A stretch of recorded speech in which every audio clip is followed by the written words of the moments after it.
Bonjour et bienvenue à l'Église de Jésus-Christ, Roi des Nations, pour ce nouveau résumé des messages de culte. As-tu tendance à rester seul, à aimer la solitude? Dans le livre de Proverbes 18 au chapitre 1er, il est écrit ceci: celui qui veut seulement rester isolé, il s'obstine contre toute raison. Il ne cherche que son plaisir. Je suis en train de paraphraser, mais vous pourrez aller lire exactement le libellé du verset en ouvrant votre Bible.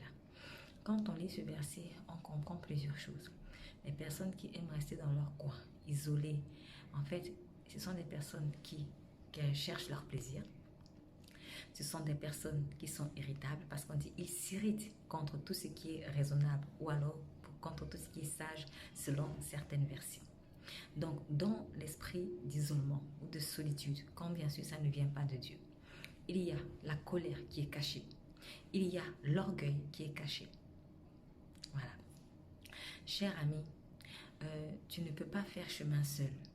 Tu as besoin des autres, surtout si tu as donné ta vie à Christ. Parce que dans le Christ, dans la maison de Dieu, nous sommes un corps. Il y a l'œil, il y a l'oreille, il y a le nez, il y a la bouche. Dans le livre de Juges, on parle de l'histoire d'une ville, la ville de Laïs, qui avait été conquise par la tribu de Dan. Laïs signifie lion.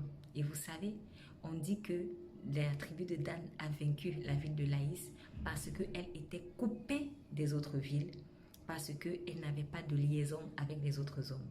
Ce qui veut dire que si Laïs était une ville qui avait un rapport normal avec les autres, peut-être qu'on aurait pu venir à son secours. Et pourtant, Laïs signifie lion. Tu peux être très fort, mais même une personne très forte a besoin des autres en fait pour avancer dans la vie, pour entrer dans sa destinée.